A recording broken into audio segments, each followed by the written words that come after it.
everybody? This is AJ Capasso here with Talking with the Source. Thank you for joining us for another episode. I'm here with one of my best friends. Go ahead, please introduce yourself, brother.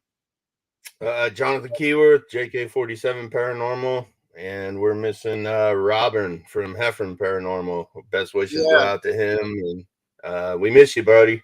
Miss you, man. Yep.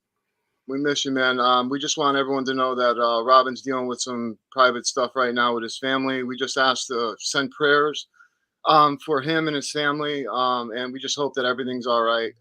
So he'll be back on in a few weeks, and hopefully everything will be good then. We'll get to giving you updates as we can, and letting you know what we can until he's back and ready to talk about it, if he can or even wants to talk about it.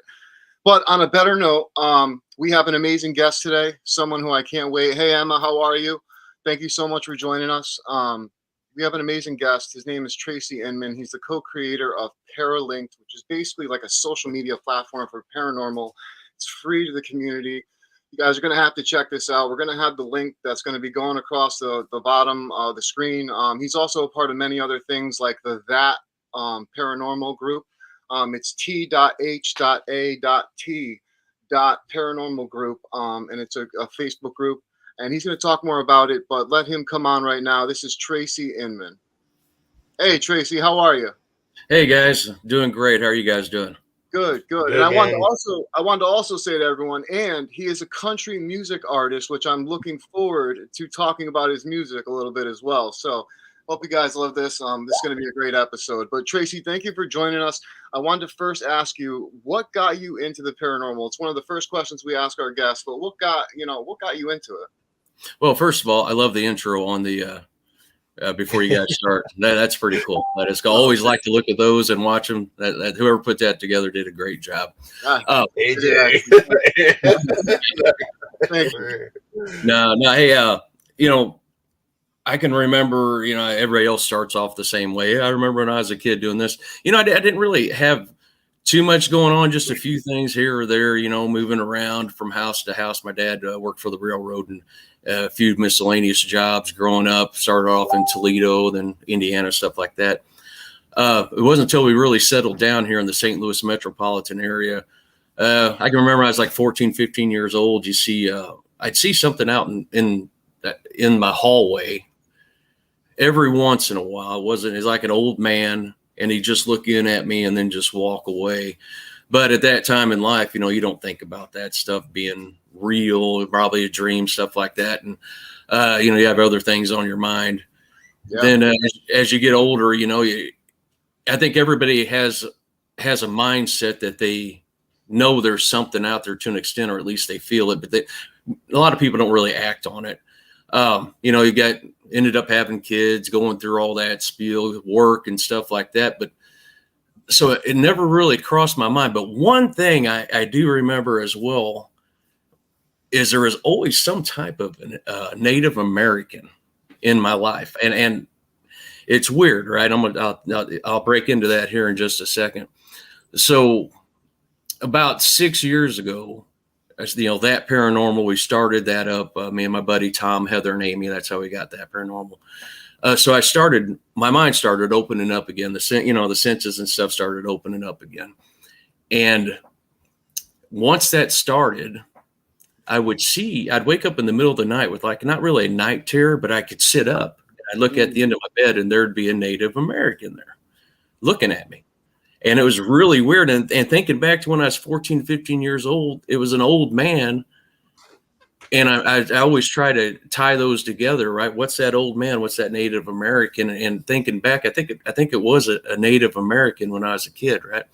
So, I ended up meeting my wife, later, and I'm 53. So about 4 years ago, I ended up meeting my wife, and she'd wake up with me, I was, hey, wake up, Tracy, what's going on? I'd be like, there's a Native American at the end of the bed, and I'd be kind of frozen a little bit. And she would, it'd freak her out completely. And so was it the cigar chief? The wooden cigar chief. It had the headdress on. It had a headdress. Swear to God, wow. and too. No cigar though, no cigar. But So with that paranormal, I'm going to tie all this together in just a second. So with that paranormal, we're doing different hunts, in the St. Louis area. St. Louis is known for Alton, Illinois is really close to me. And we're known for a lot of different places, McPike Mansion. We have the Mineral Springs Mall, stuff like that people come from all over to hunt. Limp Mansion over in St. Louis. So we started diving into graveyards. We started diving into the McPike and stuff like that. And Tom's like, hey, let's go do Ashmore Estates. That's up by Charleston, Illinois, right? Oh, yeah. And it happened to be Nick Groff and Daniel Klaas and a couple other people up there. It was one of their tours. I'm like, yeah, let's do it, man. It'd be cool to hunt with those guys, at least meet them. You always see them on TV and stuff.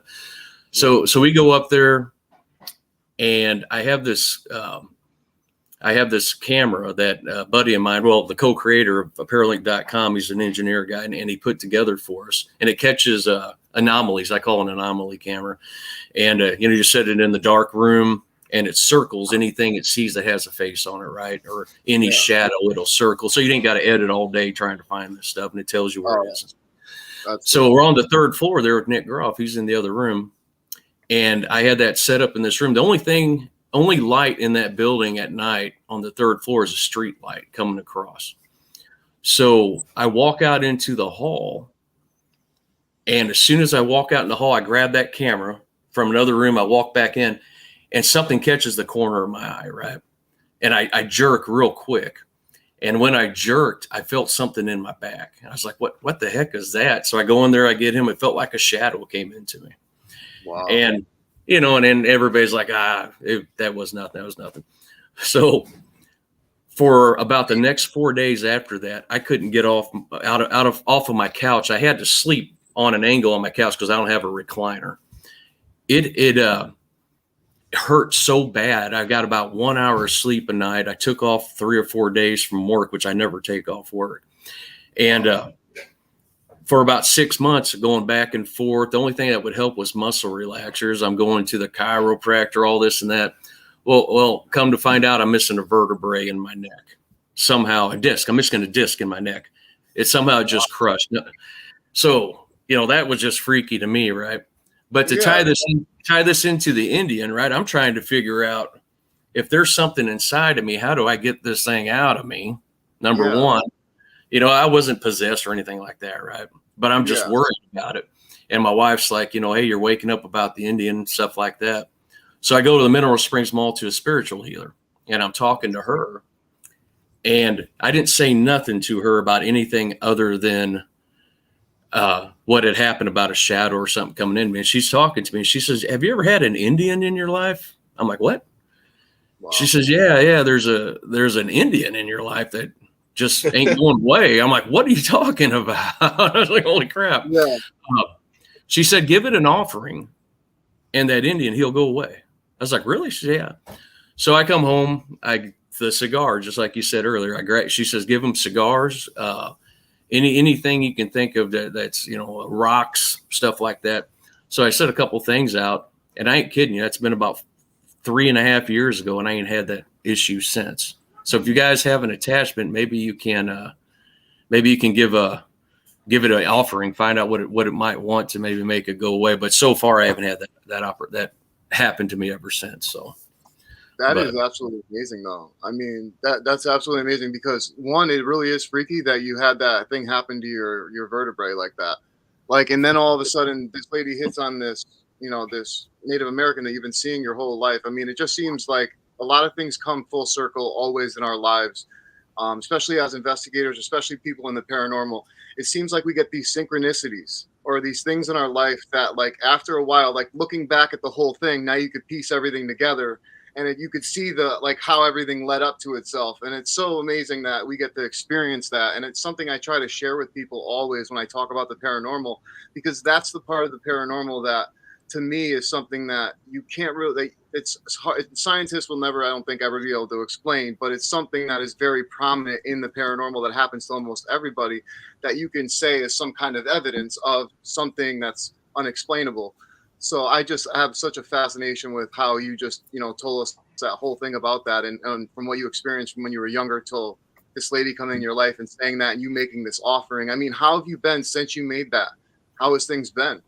Completely. Well, I mean, I had to get surgery on my neck. They put a little metal Pac-Man thing. Yeah, that worked out good. But no, I haven't had any issues with that. My wife and I collect tons of old stuff, toys. I collect a lot of die casts and stuff like that. And I'm not talking just a little bit. We collect a bunch of old dolls, stuff like that. We always pray whenever we get them. You guys stay here, your spirits stay here. When you get to our doorstep, we say the same thing. You're not allowed in our house, stuff like that. So ever since that spiritual here, either I haven't had any issues with anything. Knock on wood, praise the Lord, or whatever. Hopefully I didn't just jinx it. But yeah, no, everything with that has gone good. Done hunts since then. We've done a few hunts since then, and a lot of hunts since then, and nothing has come back. No attachments, anything. It was awesome. It's awesome I feel comfortable now more than what I did before. So that's great. Yeah. So when I was doing the home cases, one of my clients, his name is James Fitzpatrick. He lives in Utah, and he's had something attached to him since he was 5. And it turned out that there was an Indian burial ground on his parents' house and stuff. And he was on paranormal caught on camera too. Like his house was going crazy. He caught a shadow person. Like at work, all the lights and stuff went off and the door slams, and he was terrified, man. And I went out, tried to help him, and I asked one of our friend mediums, Samantha, what do I need to do to go into this case to help him out? And she's like, before you go in the house, get on a knee, and you gotta give praise to the Native Americans. Ask them for their help. Let them know that you're there in good intentions. Yeah, definitely. That's one of the things that you always hear though in the paranormal is Indian burial grounds, or someone, something's landed on Indian burial ground. But it's crazy when you do experience something that is of that origin, because the strength of it is so intense from what I've seen from so many different cases that I've looked up and read about and heard, and even just people on the podcast that have had experiences with, Indian style paranormal hauntings and stuff like that, like you've had. And I tell you what, man, it's they really are such sacred people. And I bet that's probably the reason why they're so strong in the afterlife, because they were such sacred people.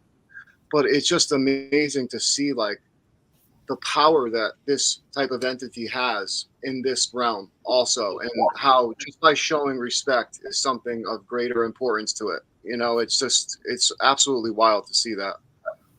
Yeah, no, and I've had friends that live on the Trail of Tears, and they have stuff happen to them all the time, or they've moved by now. Back in the day, all the time there was something that's made them move. They want to get away from there. Right. Wow, that's so crazy. I still can't believe that. Thank you for sharing that with us. I love those type of things. I love hearing about this type of stuff. It really is fascinating to me, and that's why I got into this work. Obviously. I had a near-death experience, and that's what caused me to really get into this work. But finding out all these other experiences is what has helped me understand mine a little bit better. But what I want to ask you is, how did you get into Paralinked? Now, explain a little bit about Paralinked to our viewers and what it is and how you got into it. So we, my friend Sean, I work for a refinery down here near St. Louis, and my buddy Sean, he's a engineer. He's actually a chemical engineer, but the guy's just a genius, probably one of the smartest guys I've ever met personally, because the job he had there was a different type of engineer. So, but he had about 4 years ago, he made that camera for us, and he made a couple other like spirit boxes that, the Geo box, right? That everybody carries in the, Nick Groff and those guys. Well, he made some for us, to utilize, and he always watches it. He always watched our shows whenever we went live and stuff like that. And we started talking one day, is actually right around Christmas time last year, because we're only 8 months old in the paranormal world.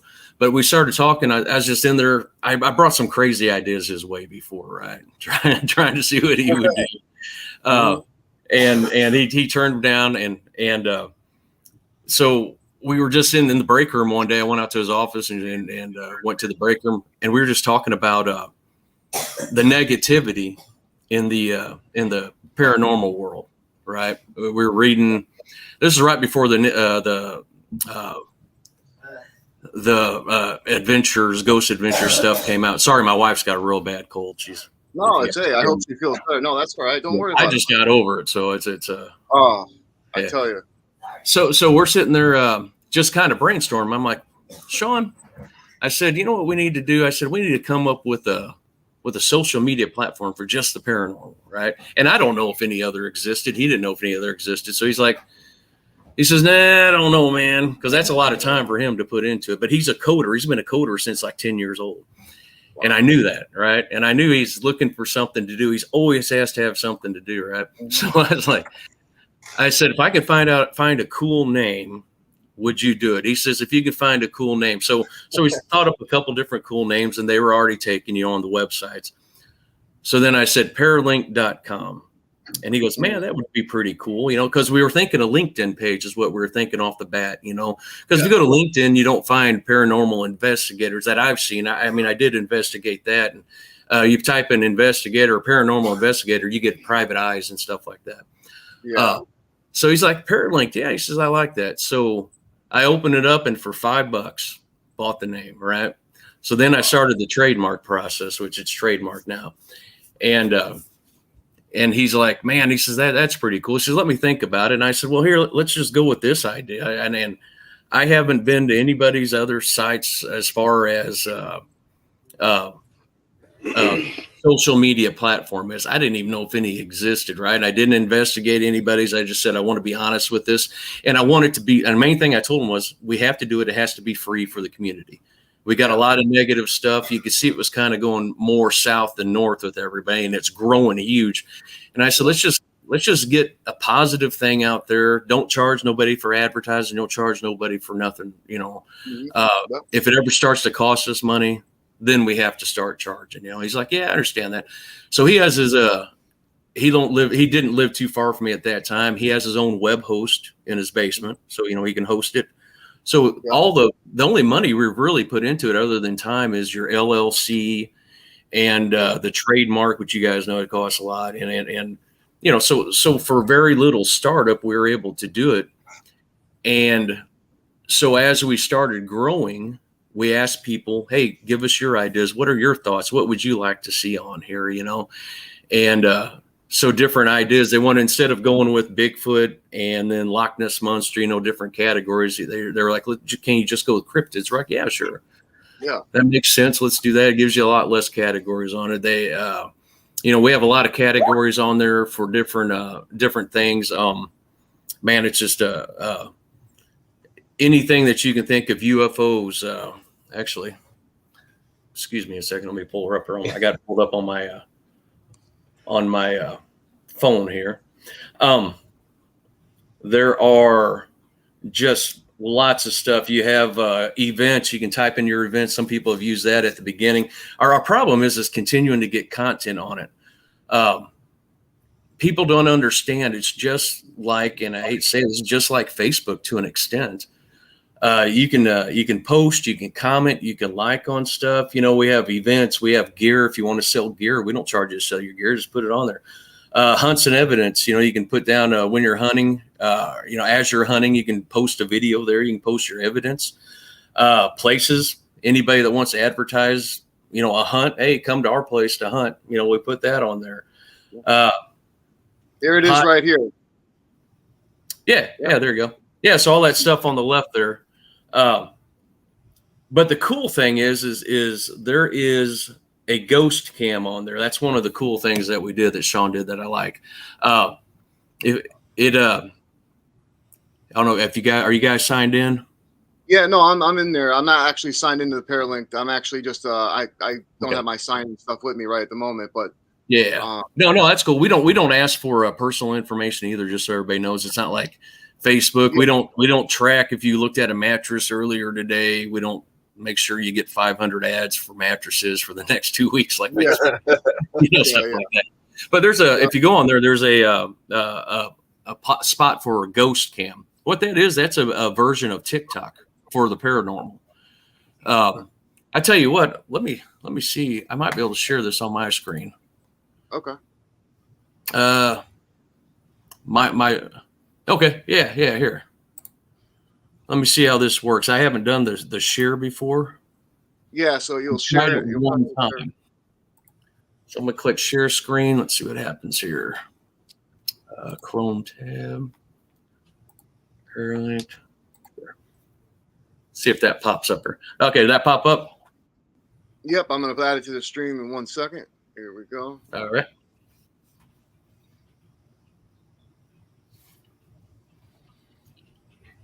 Oh, hold on. There we go. All right. All right, so you guys can see it now? Yep, absolutely. All right. So like this ghost cam feature, right?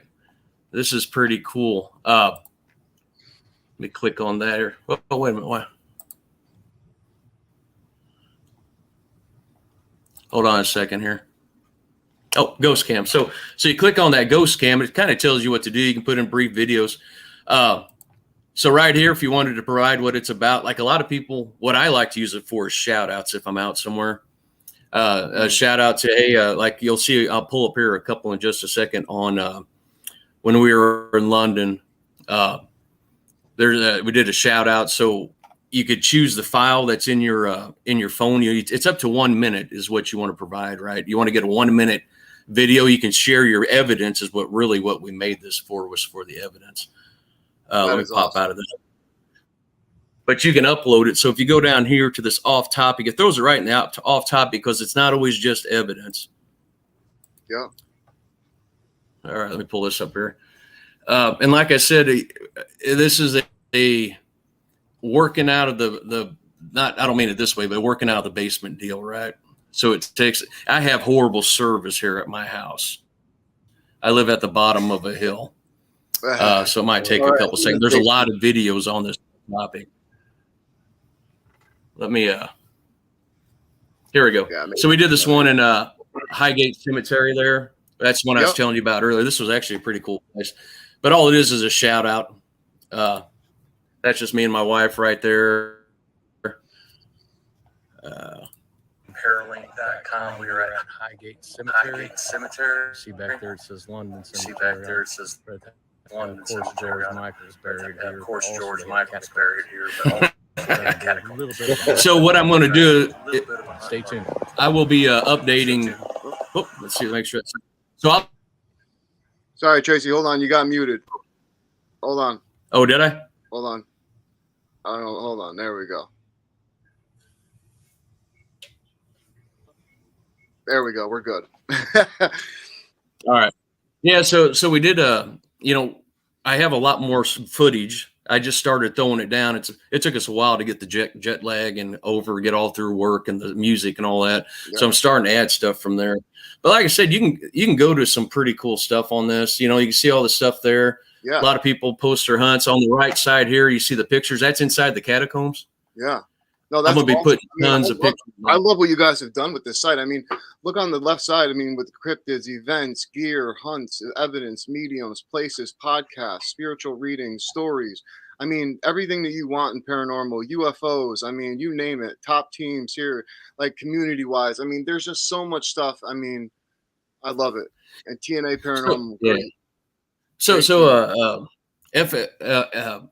Their FDL Paranormal led this for like three months in a row. Grizzly Chris had a bunch of them on it. Sean, my co-creator, has moved to Kentucky, so we had this down for a couple days. We couldn't run it because he had to take all the equipment over there. So there's not that many teams on here right now because it's only following. I think this is August. It's only following August, but for like 3 weeks out of August, it was in and out with everything. So. But yeah, I mean, you can post pictures. There's all kinds of stuff you can do on this. It's pretty cool, man. I'm going to exit out of it real quick. Yeah, go ahead. See if I can't stop sharing here. Make sure I get back on with you guys. There we go. Okay. Yeah. So, I mean, that's absolutely amazing. I love what you guys have done with the website and what you guys are doing just in general with the paranormal field with the website.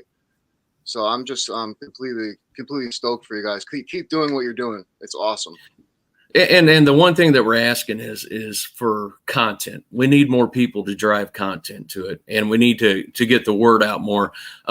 It's free, so I spend a certain amount of money per month or per week on Facebook for advertising. That's the only place I advertise on it. Mm-hmm. I send it out to the right groups and stuff like that. So with being free, we don't charge people. There's not a big budget for advertising, and we knew it wasn't just going to shoot out there, but we do have a lot of people on there, believe it or not. It's just everybody's so used to Facebook, and Facebook is awesome for what they do, for what you're doing here, for all this stuff. It really is awesome. It's just, it would be nice to somehow get a driver to come to us as well, because we're only paranormal. I mean, and there's other places out there, I'm sure they have just paranormal stuff too, but we are only paranormal, and we just want to promote positivity. I'm genuine when I say that. I'm not full of crap. I really, we have a kind of a vote the person off the island mindset. If somebody gets on there and starts posting negativity and people start flagging it, there's a red flag you can click to let us know that something's on there that shouldn't be on there. And when you get to a certain amount of those flags, we automatically remove it. We send them a message, let them know why.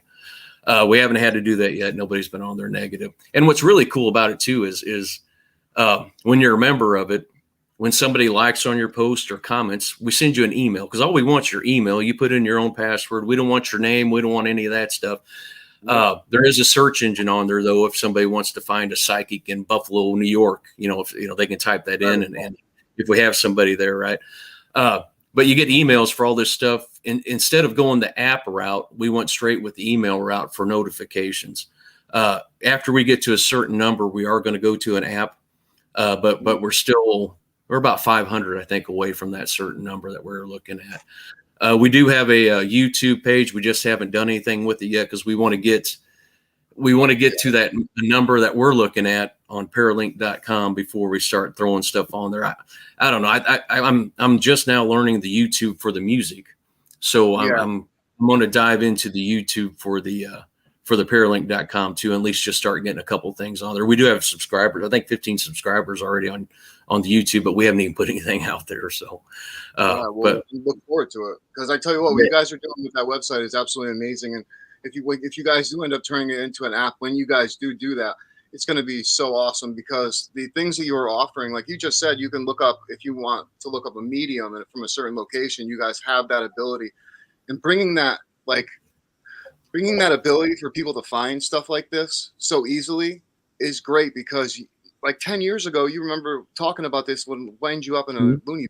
You know what I mean? It's just so crazy, how, it's so crazy how things are so different now. And it's so great to see everyone working together, doing certain things in this field like this. So keep it up, man. That's awesome. Yeah, we have we're global, so we have people from all over the world on it. What was fun? Oh, it's not funny, but what was interesting was there's a person, one of the people from Japan is like, hey, we're not really allowed to talk about this stuff in public, but she shared her stories there, and another person shared theirs. We have some people from Australia, London. We have a lot of people from London, and it's just cool. And I tell you what, London, we went to London 2 weeks ago, and like we talked about the Highgate Cemetery and the catacombs, we did some hunts on there. If you go to paralink.com, you can see some of the footage on that. I'll be adding more as we go. But so much history versus where we live in the United States, at least where I live in the United States. Yeah, I mean, we have a couple 1800 buildings, over here in St. Louis area. But, man, you're talking 1400s, 1500s, and just beautiful, well-kept buildings, We were in London. We did the Jack the Ripper tour, which was pretty cool. Oh, that's awesome. And that was neat I suggested it. Ain't that expensive, and it's a long walk. They walk you around quite a bit, but man, it was neat just to learn all that. At one point in time, everything over there was 1 pence, which is a penny basically in ours. So back in the 1800s, and all this happened, you could get drink a gin for a pence. That's why gin was so popular back then. You could get a prostitute for 1 pence. And Yeah. So, but there wasn't enough homes there for people to live in, enough flats and stuff like that at that time. And it was, they were talking about a hostel, basically as a hostel that people could go stay the night when they're drunk or whatever. But that hostel, for 10 pence, you could get a double mattress that had lice and urine on it. Oh, For five, and it was only like the thickness of a yoga mat. And then for 5 pence, you could get half of that. But for 2 pence, you could lean. They put a rope across from wall to wall, and you could lean over that to sleep, right next to other people. And then 1 pence, for 1 pence, it was standing room only. You'd stand right next to people all around you, just stuffed full, and sleep it off overnight for 1 pence. That was, think about that this day and age. Oh my God, that'd be crazy. But wow. I mean, yeah, that is wild. I mean, I couldn't even imagine like living in that time and dealing with something like that. You know what I mean? I mean, I think a lot, like for me as an American, I feel like a lot of us Americans take a lot of certain things for granted, you know, and like when you hear certain things of like other countries and what they are going through, or like old times like that, it really brings you into realization like, wow, you know, we have it lucky nowadays. Oh yeah, we really do. Like, yeah, we went to the Tower of London, and unfortunately, our tour was kind of short. I thought it was longer. It said 4 hours, but that included a bunch of other places. I didn't realize that. But we went in there with the EMF. There's a torture room. I did like a 30 or 40-second thing in there. You know, obviously didn't get nothing, but it was running out of time when we finally found it. But talk about the history there. They have a huge, right in the middle of it's the original building. And I would have loved to have been able to hunt that thing. I did. It's crazy. I mean, there's so much history. There's a spot there where the king had passed, and the prince, one of his relations, who couldn't be king unless these children were killed, which were basically his nieces and nephews, the kings. So he killed those nieces and nephews. Or the nephews. He ended up killing both of them. So there's a spot there where that was at. So I did do a EMF there for a couple minutes, but it wasn't enough time to really get anything out of it. No. Yeah. So, I tell you, you know, it's so funny. It's funny because our other co-host, he is from the UK. He's from Lancashire, and you know, him and every one of like all our friends out in the UK just talk about coming to America and investigating over here, and how awesome we have it over here. And I'm like, what are you guys talking about? Do you know the history that you guys have over there? Like, oh my gosh, like we are dying as Americans to come over there and investigate, you know? Yeah, we had FDL Paranormal. I don't know if you've heard of them or not. Michael Lewis. Yeah, Michael and Nicola, his wife, and then another girl named Nicola. It's on the team. And then Michael's daughter came over, and they met us over there, that was at Windsor Castle, and we were doing Windsor Castle that day, and hung out with them. But they kept saying the same thing: we love Florida. We'd rather be in Florida. I'm like, you guys have it made here. Why would you even want to come to Florida? Because they hunt the 1600 buildings. They if you happen to watch their last, I think it was their last video that they put out, they got some crazy stuff and real stuff. Those guys are top notch. I at least my opinion, they're top notch in the field when it comes to that. And they had some pretty cool stuff, and they don't get scared from nothing. And awesome. A couple of them were scared after this one. Yeah, I mean, I can imagine what they encountered. I mean, can you imagine for something from that old, you know, encountering something? Oh my God. But I tell you though, it'd be so awesome. I mean, I always think of going to Ancient Ram Inn and all those places. I'd love to go outside of the country. I have never been yet, and it's something that I look forward to doing, hopefully in my life. But yeah, definitely looking forward to going to the UK and going over to London and places like that. But my biggest place though, man, and tell me what you think about this, would be like an old school Rome Colosseum where all the gladiators and stuff. Like, how cool would it be to investigate something like that? Yeah, you know, there's got to be something there, you know. Gotta be, you know, there's gotta be. I mean, I don't know what would be, you know, hanging around, but who knows? But I tell you, there's got to be something with all the death that was there, and the, you know, the tragedy of how they passed, you know, being gladiators. I mean, I can only imagine. But I tell you, sorry, go ahead. Oh no, good. No, please finish. No, please go ahead. Well, when we were at the catacombs, I realized about halfway through that we were in France and they don't speak English, right? So then I asked the tour guide how to say change the color and you know, because I was using my EMF as I changed the color. I kept saying make this go red, change the color, Yeah. and nothing, just straight up. There's no electric down there other than in the lights, and that was it. Yeah. So easy to, you couldn't, it'd be easy to believe it if it went red down there, and so then I started thinking, damn, I'm not saying it right, I'm saying it in English. And change the color is change la couleur or something like that. Yeah. So you can hear me with the video starting to say it, but I still didn't get anything after that. But if I would have thought about it at the beginning, I would have learned a better phrase to maybe, communicate. I want to ask you something on this aspect of what you're talking about right now, how you just tried to communicate with them in their language, right? Do you think when the spirit passes on, no matter where they're from, do you think that they're able to communicate with us in this realm, on this physical plane, no matter what the English or no matter what their language is? Do you think that, or do you think that they would have to only understand their English after they pass? Do you think it becomes broader than that? This was the only place that I've ever done that I didn't get anything that didn't at least turn yellow, right? Normally I get something. So that made me think halfway through that it's a possibility. It was the language, but I've never been anywhere outside of the United States other than this place where I've tried to do a hunt. We went to Jamaica last year, but they speak American as well, right? For the most part, you can understand them. So yeah, in Paris, it just wasn't it just, to me, it had to be a language barrier is what I thought. Yeah, no, that's so wild. I always wonder that, because I always wonder, like, do we come into a fullness of ourselves when we pass away where we can understand more than what we can comprehend here, obviously? Or how is it, So I always ponder that thought. I mean, with my near-death experience, I didn't get to experience enough where I would able to get my answers answered. You know what I mean? It was like such a quick thing for me that it was just like I didn't get to ask anybody questions, So it's trying to get those questions now, which is very hard. But we try anyway. Yeah. No, and where these people were in there, that might not, that probably, obviously that wasn't, I don't think that's where they died. Yeah. But that's just where they were put, But then if you look at cemeteries, when you investigate cemeteries, I get a lot of stuff at cemeteries.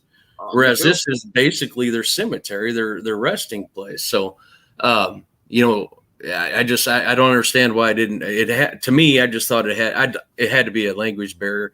I would hope that when you pass, you can know everybody's language, or maybe, maybe just the people that the spirits that stayed don't want to lower themselves to a different language. Who knows, right? Yeah. No, I totally understand. You're right. You never know. I wanted to ask you, what is your scariest encounter that you've ever had while you were out? So that shadow going into me was one of the top ones. I compare ghost hunting to fishing trips, right? Guided trips. You go down somewhere, you the guide might know what he's talking about. You never met the guy before, whatever, and you get somewhere and they're taking you out and you don't catch nothing. Or you go out there and you catch a whole bunch of stuff. So one of the things that we had happen, it was like our third hunt ever for that paranormal. And I'm not going to say it was scary because it didn't happen that night. But when we saw it, when we were editing, that's when it was weird. So we're on the third floor. And again, we're at Ashmore Estates. I've only hunted there twice, but this was only our third hunt. This is well before the Nick Groff hunt. We have a tricycle up there on the third floor, level floor, sitting there for an hour. We have our EMF that's going off like crazy. All of our equipment's going off. We're getting some good evidence. And then all of a sudden for 10 minutes, everything just stops. Nothing at all. So we thought, well, let's go to a different room. So it's our third hunt. My buddy had his 17-year-old daughter with us. She's holding not the camera, but the phone, because we're doing a Facebook Live. We always did Facebook Lives. We always do.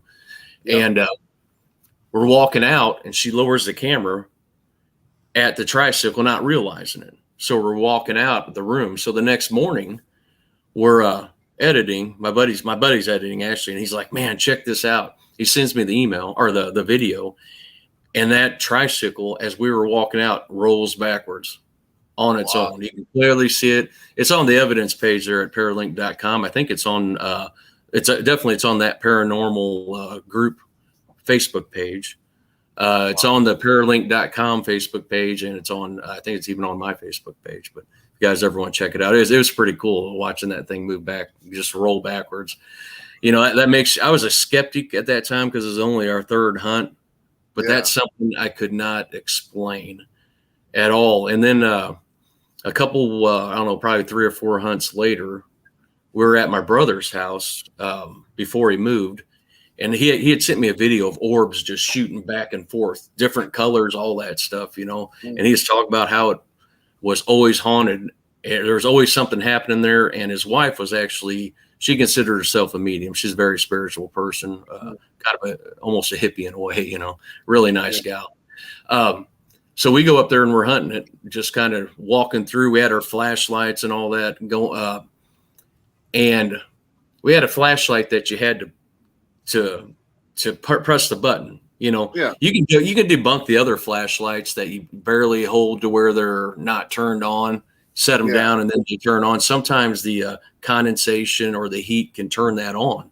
But this one here was a push button, and Heather, one of our partners, was walking and she's holding it like this. She doesn't have her thumb on it, nothing like that.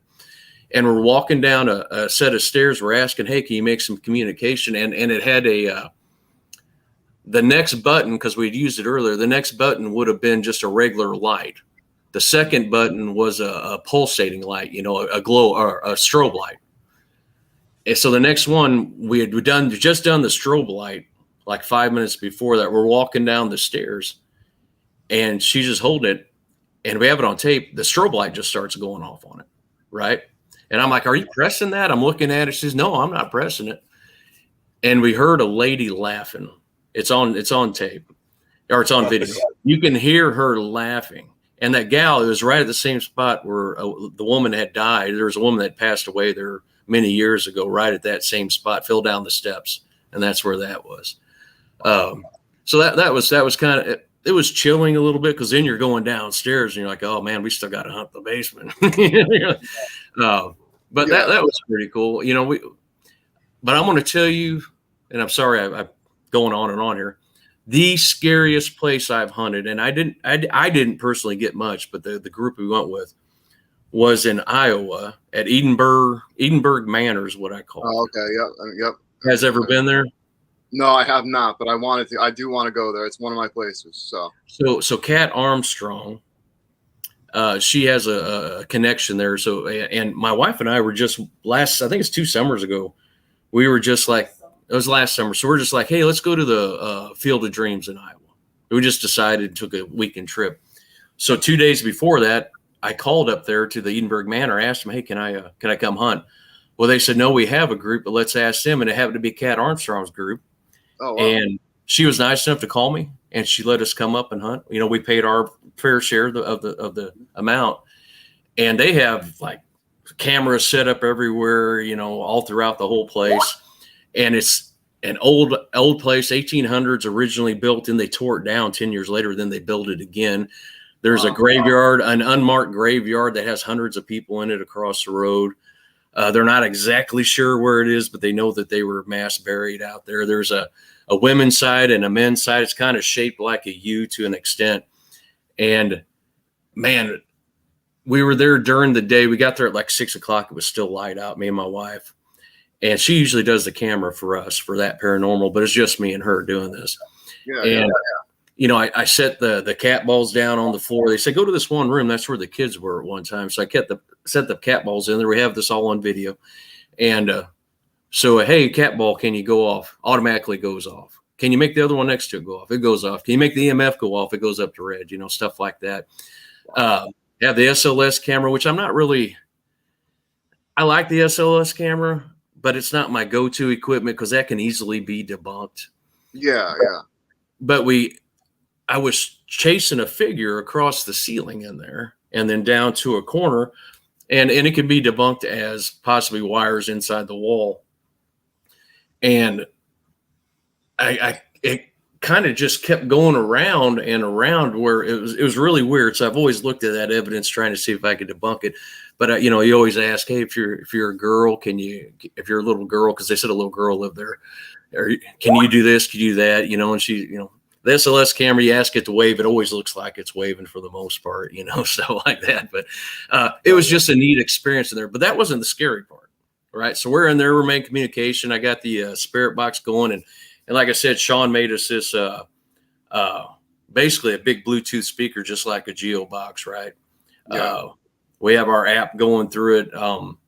At that point in time, Echo Vox, VOX, we used that, which is pretty cool. I like to use that.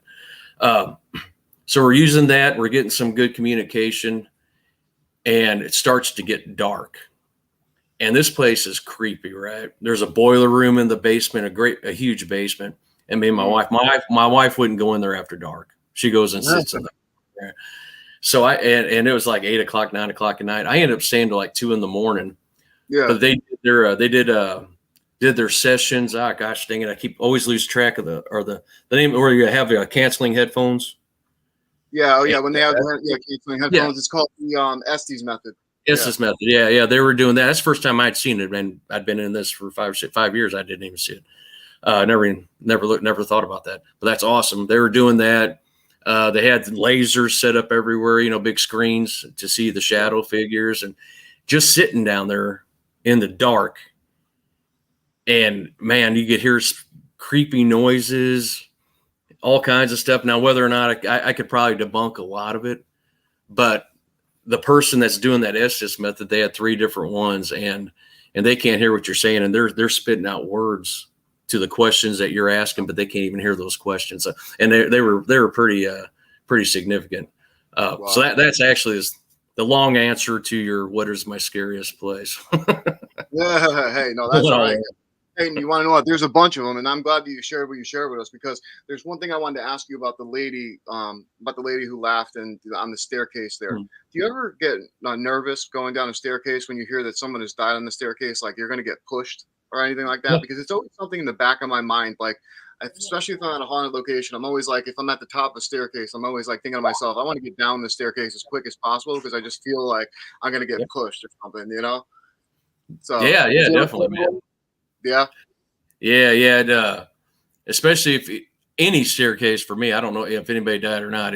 I try to get down them as quick as possible. If I go into a room and I gotta, you know, climb back to try to, you know, sometimes I'll do an EVP and I'll climb up in the back corner, drop the recorder right there. You know, I just get there as quick as I can and get out of there. And I always try to make sure there's 2 people in that same room with me instead of just one. I try not to walk away, because, you know, you'll see, we were at a house doing a private investigation, and just leading into this old door, it was a creepy quote. I can't remember the quote on it. You remember the quote, Kelly?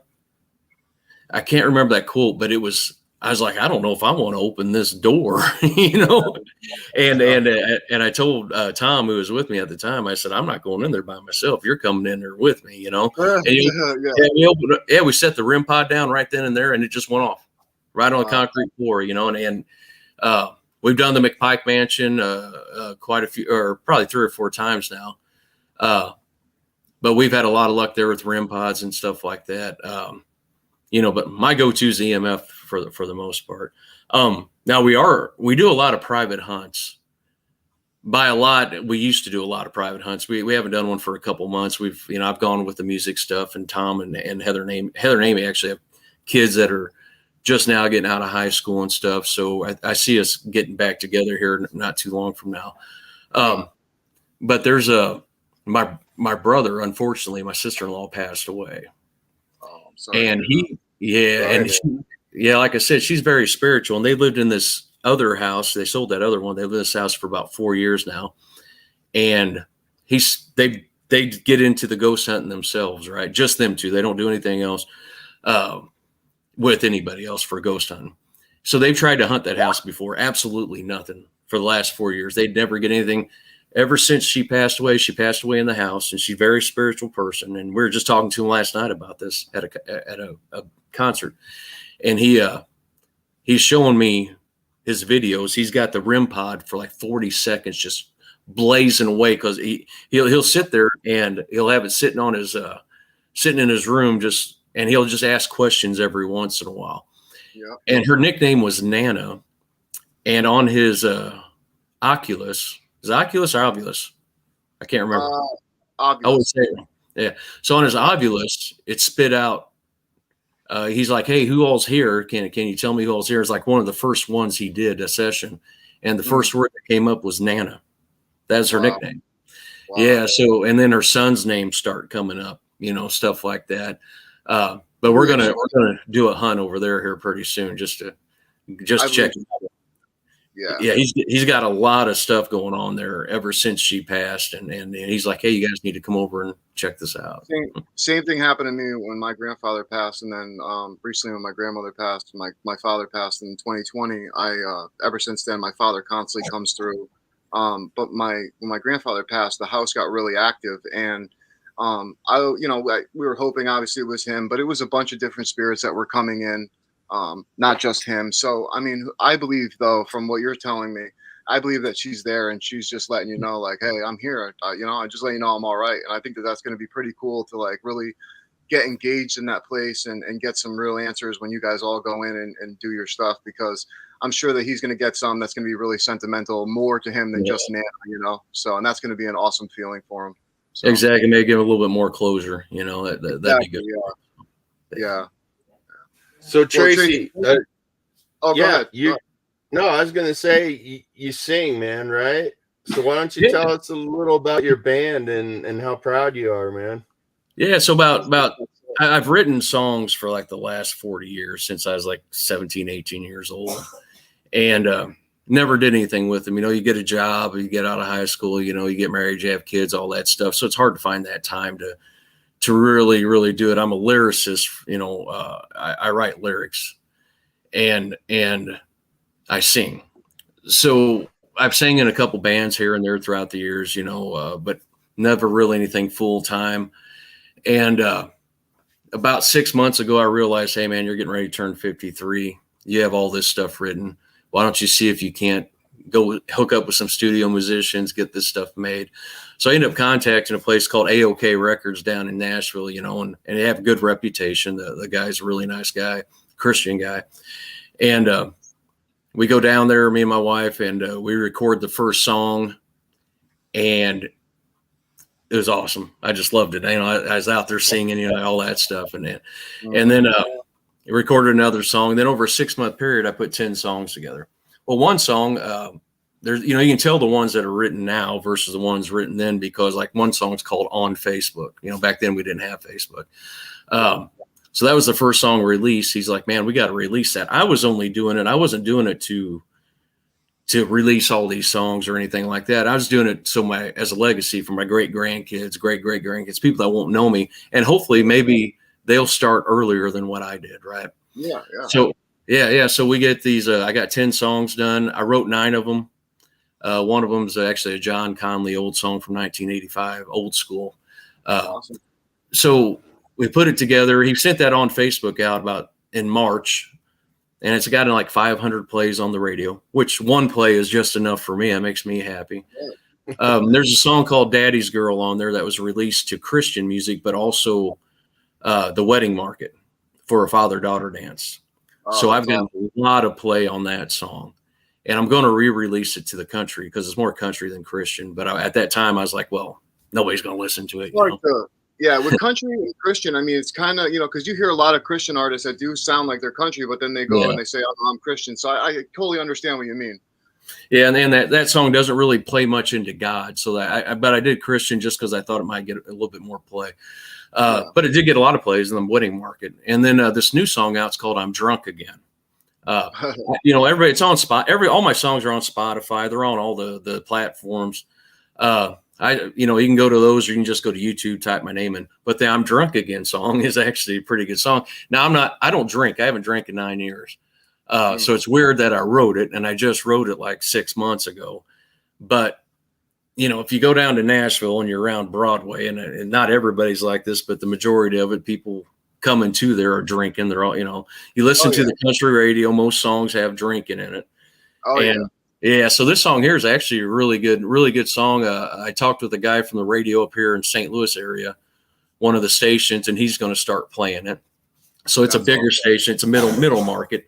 So hopefully it'll get pushed. And then TTYL, which is a song, talk to you later, called TTYL, but that'll be out in October, November period there. And then I'll release a couple more, and I can always just say, hey, I did it, but yeah, if you guys get opportunities, I actually have a website called TracyInmanmusic.com that has links to all that. It's a link tree right now, but it's switching over to a webpage Monday, I think.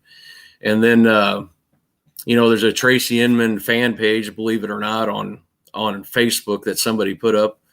That's awesome. Yeah, and it has like almost 500 viewers or 500 people on it now, which is cool. Good, man. Good. Like I said, That's man, awesome. I don't care if I make any money on it. I don't even, be honest with you, I like singing, but I don't care if I even sing. I just want somebody to pick the songs up.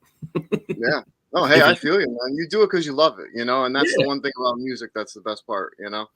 You know what, dude? You're the first paranormal investigator that I have ever met that is able to sing too. So what you should do is create a song for spirit, and before you go into any investigation, sing them that song and see if your activity changes, man. If you put your heart into that, let's see what happens, man. You should write a song about spirit. So it's funny you say that. So for about the past 2 months, and it's really hard to get something, because when you start it, you start thinking about the damn Ghostbusters song, right? It always ends up playing in your head, right? Yeah. So you're trying to play something serious, but also entertaining. And, I've got a few lyrics. I've got a little bit of a chorus, just getting the time to put it all together. And then I'm going to get music put to it. And I am going to release something about ghost hunting, ghost in this house and something like that. I had a lot of stuff going through my head, so I'm trying to do it. I call it my midlife crisis for the most part, trying to get all this stuff. I could see you in some mansion, just in the main lobby, just belling out your song before you start your investigation. Spirits in the mood, and I think you add to the energy, man. That'd be a cool experiment, dude. It is, man. It's trying to put the lyrics together. Most lyrics or songs I write, it don't take but a couple days or a week. If you listen to a lot of the songwriters, in a 10-minute period, they have songs written. That guy from Cinderella, I don't remember the 80s band Cinderella. He said if his songs weren't written in 10 minutes, Tom Kiefer, if his songs weren't written in 10 minutes, he didn't play them. He could write them in 10 minutes, the lyrics, and then put the music. Come out. Yeah, the best ones come out like that. It's weird. It's really weird.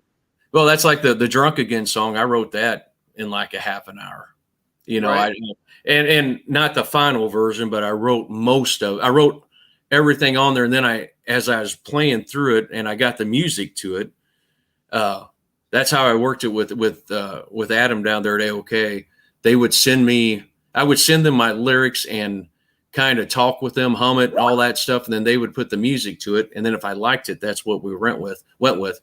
So then as I was listening to the music, and I would kind of change the words around a little bit then to make it sound more, because then after you're thinking about it, you're like, yeah, that don't make sense. I need to change those words, So it ended up working out pretty good. So hopefully it takes off, man. Like I said, that, I got like 2,000 views now on the I'm Drunk Again song on Spotify, I think. And, just, you go to YouTube, there's 185. I'm like, it's free on YouTube. You don't have to pay, you pay for Spotify. It's free on YouTube. Why aren't you just looking it up on YouTube? Yeah, absolutely. But I'm glad they're paying for it. Yeah, right. Hey, well, you know what, Tracy, I want to say thank you so much for coming on. 2, also, thank you so much for what you're doing with Paralinked and all of your, creators with you that are doing it. And everything that you've done in the paranormal so far and are going to continue to do. And also for what you're doing right now with the country music scene. I'm happy that you're able to share that with us. Real quick, I know you said TracyInmanmusic.com. And you said they can find you on all the platforms like Spotify and everything like that just by searching Tracy Inman, correct? Yeah. And you can get me just message me on my Facebook page, Tracy Inman, that paranormal group on Facebook. You can message me on that. I'm an admin on that, just type my name in. You can get me through any of that stuff for the most part. Even Paralinc.com, you can just send an email to info@paralinc.com. That's me and Sean. So awesome. Well, Tracy, thank you so much for coming on, man. We can't wait to have you on again. Until next time, thank you so much. And please tell your wife, I hope that she feels better. Will do. Thank you. No problem. You guys, Thanks, until next Tracy. time, man, have a good one. All right. Thanks. Thanks for having me on. Bye.